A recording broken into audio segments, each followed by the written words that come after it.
Welcome to another episode of the Soul Sovereignty and Sexuality Podcast with myself, Jessica Falcon, International Soul Embodiment Guide and Divine Feminine Activator.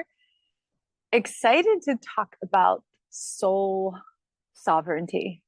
It's in the name of the podcast, and I haven't yet done an episode. This is episode number 11 on soul sovereignty, specifically to define it, to talk about it, and the how, the why of soul sovereignty.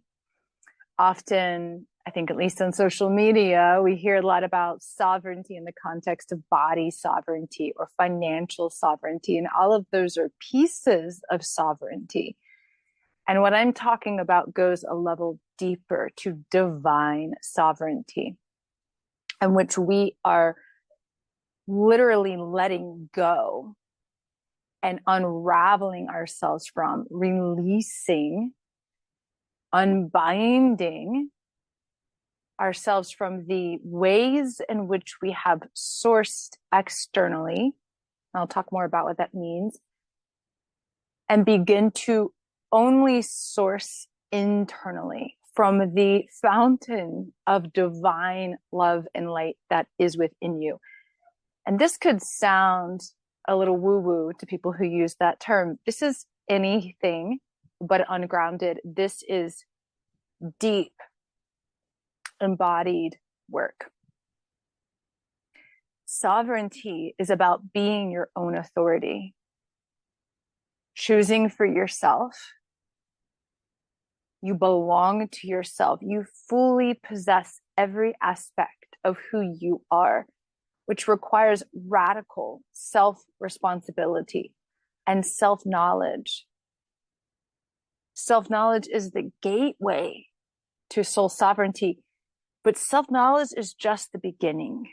Sovereignty goes beyond self-knowledge, because it's one thing to be aware, for example, that you have a particular thought or belief. That's the first step. That's self-knowledge. It's another to then know that you have the power, the capacity to shift that thought, to come out of that belief system and create a new belief within you that is aligned to your soul truth. And not only shift that on a mental level, but to do the emotional work to shift that on an emotional level, which is very connected to shifting it on an energetic level, because at your source, you are an energetic being. And it's embodied work because we can't even access the soul and its truth without going into the body. There's another episode, I'll put the link in the show notes, but there's another episode in which I only talk about why the body is the energy of your soul and how to connect to it. So I'm not going to go into that in today's episode. But when we go into the body, it requires that we filter out what is a traumatic experience that we're accessing, what is a subconscious belief that isn't even our own, what is our own soul truth. And that's a process of discovery that can take time. And a lot of that is about weaving into and connecting to your essence and your energy and your choice.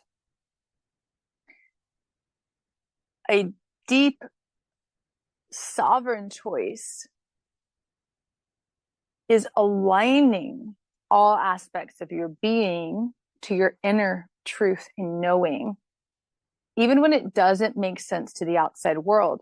So one of the ways in which we reclaim our power back from the external world and people and relationships and beliefs and conditioning is by really knowing how to choose and act on that choice and trust that choice, even when no one else around you gets it or understands you or likes it or agrees or believes the same thing that you do. I can't tell you how many times I've made choices in my life, whether it be leaving being a criminal prosecutor and the legal profession to go on a spiritual pilgrimage back in 2013, whether it be literally leaving other situations in which my literal safety seemingly depended on complying to what other people thought, or even starting the path to sovereignty against, quote, all odds, and having now international clients and living my mission in co-creation with Source and the goddess, when everybody around me was telling me it was not going to happen and it was impossible. I have countless examples of literally trusting so deeply a soul knowing, a soul intuition, a soul mission and purpose, when it could literally seem impossible, unsafe, dangerous, reckless, irresponsible to the external eye. But soul sovereignty requires that you do the inner work to come into alignment with the deep truth and release everything else that is not in alignment with your deep soul truth. Meaning, for example, when I chose to leave the legal profession and go on a spiritual pilgrimage to trust a deep, deep soul calling, it required me to face money fears, survival fears, and security fears, needing external approval and validation, required me to look at the ways in which I was happily sourcing power externally. Because as a criminal prosecutor, I was granted a lot of authority and, quote, power, not true power, but a lot of power over others in the fact that I was able to make decisions about other people's lives. And I had to do the inner work to let go of that, to come into a deeper power, a true power, an eternal power that no one could ever take from me or grant me. Because here's the thing about worldly power. It's either granted to you or taken away from you. It's not eternal. It doesn't exist within you. It's based on you doing something. True power, soul sovereignty, divine power is not based on doing. It is a state of being. The doing is the inner work and self-knowledge and excavation and unraveling as you simultaneously anchor into your soul and your divinity. I have had some people wonder, do I even have a soul, right? Or how do I connect to my soul? My belief system and experience is that, yes, everyone has a soul, but that doesn't mean it's easy for everyone to access a soul. The soul is the internal part of you. The soul is your essence, your unique essence. And the soul has been long denied on this planet because we have denied the divine within. And it's much more comfortable often for us to seek the divine or seek power externally. We've been so acculturated and conditioned to do that for so long. And so it can feel uncomfortable to come into contact with the essence of your divinity. And it is a force. It is an energy. It cannot be understood with your mind.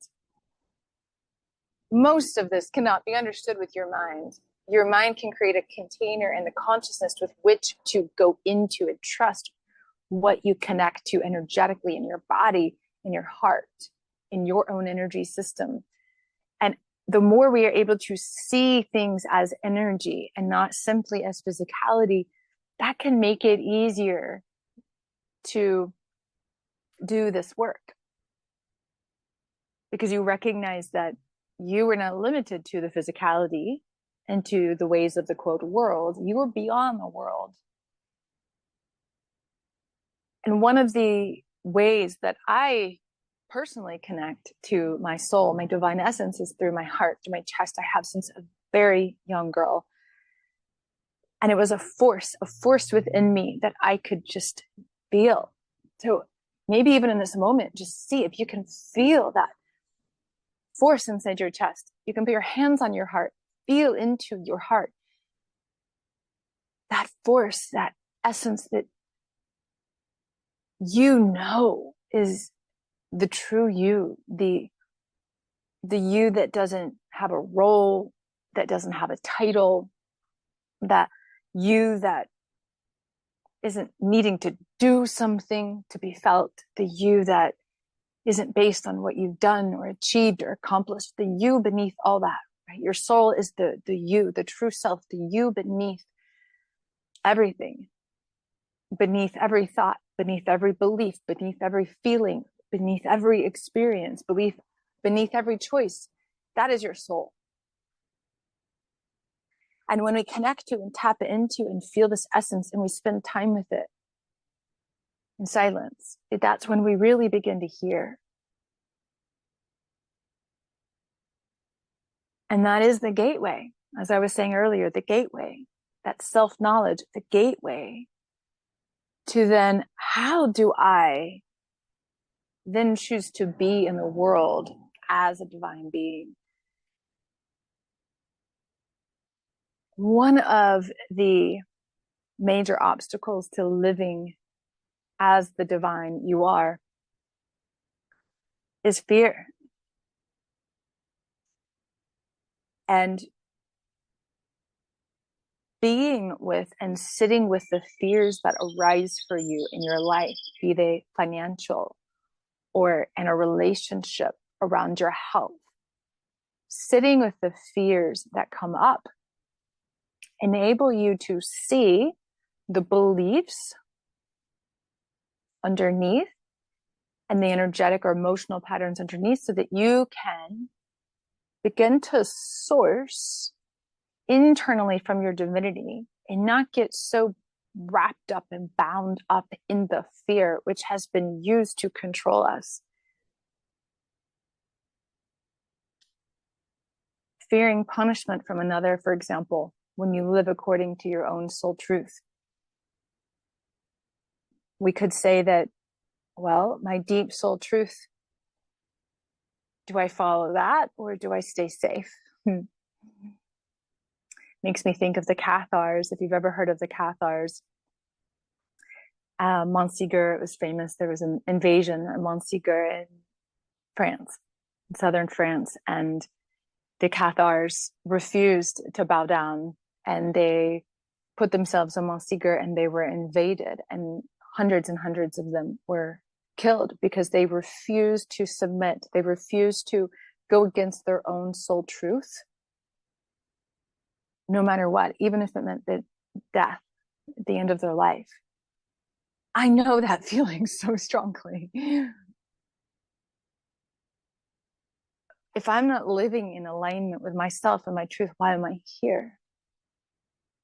Because part of soul sovereignty is you know that you're not bound to physicality, and it's healing the ways in which we have turned away from our divinity, turned away from ourselves, turned away from our truth over lifetimes or this lifetime. It's turning back toward you and not letting the external world have power over you. It's living from the inside out.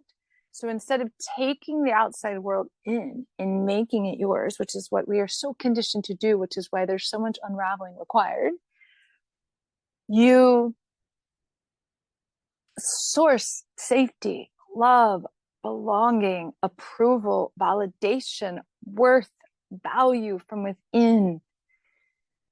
And you literally fill yourself with you. You become full of yourself, not in a narcissistic, egoic way.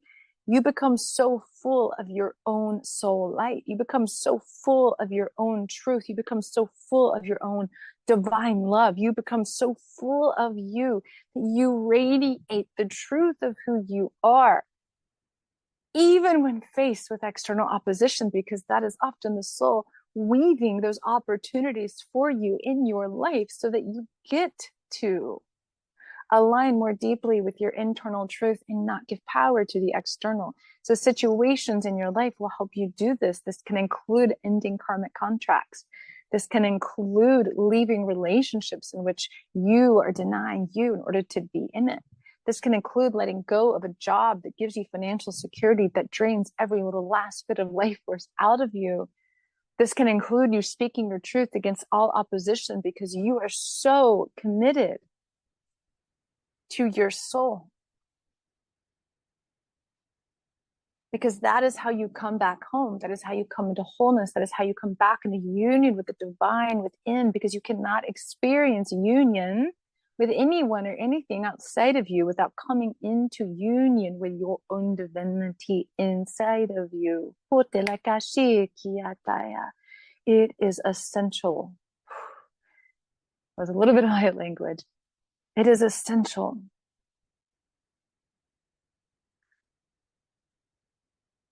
Soul sovereignty is choosing wholeheartedly to live in alignment and to speak in alignment, to act in alignment, to make every single choice in your life align to your soul's truth. And as you do this, all the ways in which in this life or another you have turned away against yourself or taken on a belief or an energetic imprint or a pattern in which you were giving more authority over to a fear, to shame, to guilt, to blame or powerlessness, to doubt. All of that is going to come to light for you to clear. That's why, for example, healing those wounds is a huge part of the work that I do with clients, because in order to be in your divinity, in order to live and act and breathe and experience relationships based on this divine power, work based on this divine power, life based on this divine power, you've got to lovingly dissolve those, what I call the 6 wounds of Eve, though Adam also was subjected to these wounds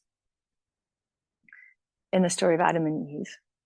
The story for me, a lot of my own research in inner and spiritual guidance, is that the story of Adam and Eve really represents the ways in which our sovereignty was denied to us and fear and control were put in place instead. At the same time, our divinity was denied us, because we cannot reclaim sovereignty without reclaiming our divinity. Otherwise, the sovereignty is still based on the external, not the internal, which isn't actually sovereignty at all. That's why if you just seek financial sovereignty without doing the work to come into your divinity and release your grip on money as source, for example, you can't actually come into financial sovereignty, which requires that you know God as your source or the divine as your source, not money. Money is an energy. Source is within money, right? It's shifting our consciousness.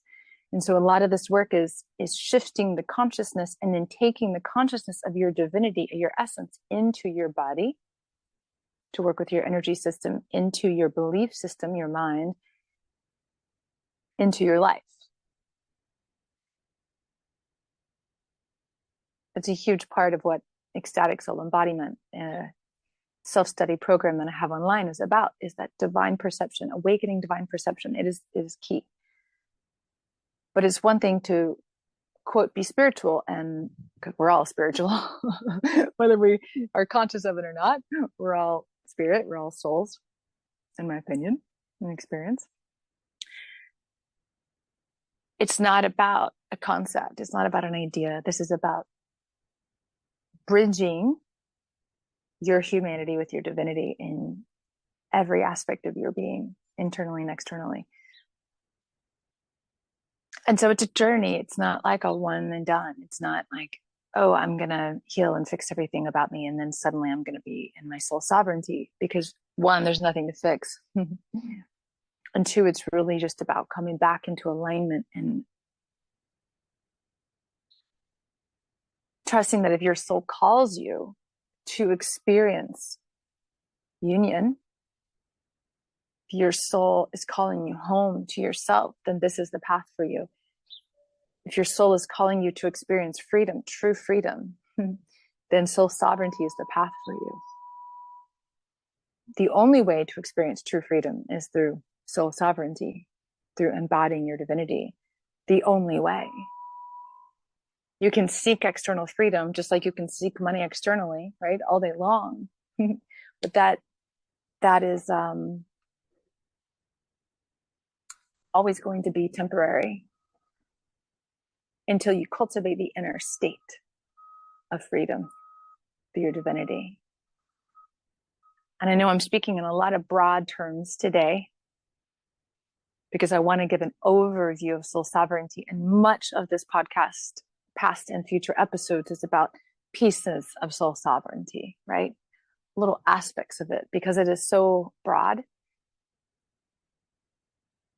And I can't speak to every single aspect in one episode. That's what the podcast was started for.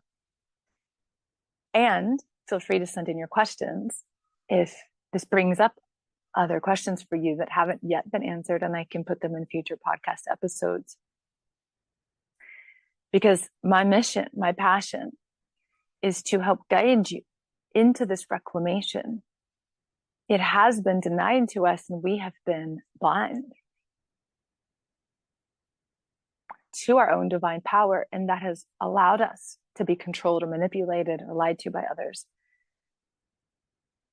believing that we have to do things a certain way, when the reality is there's so much more than meets the eye.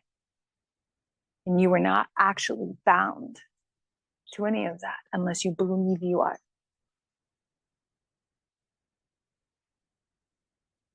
So I will begin to wrap up here with a note that if you are curious about how this applies to you specifically, you can schedule a free 30-minute sovereignty breakthrough session. Because the journey is so unique for each one of you, each one of us. There is no one way. There is no one piece of advice that would apply to every single person in every situation, other than divine love. But even divine love is something we're going to continue to unpack in this podcast, because love itself, we have been conditioned to believe it is something that it is not at all.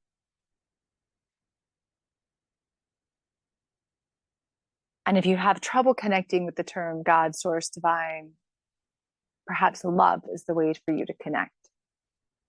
Divine love, force of love, the essence of love, the truth of love, because that's what God, source, divine, goddess is, love. And love is the point of union. Love is how we come home. And it starts within. So look forward to seeing you in future podcast episodes and wishing you so much love.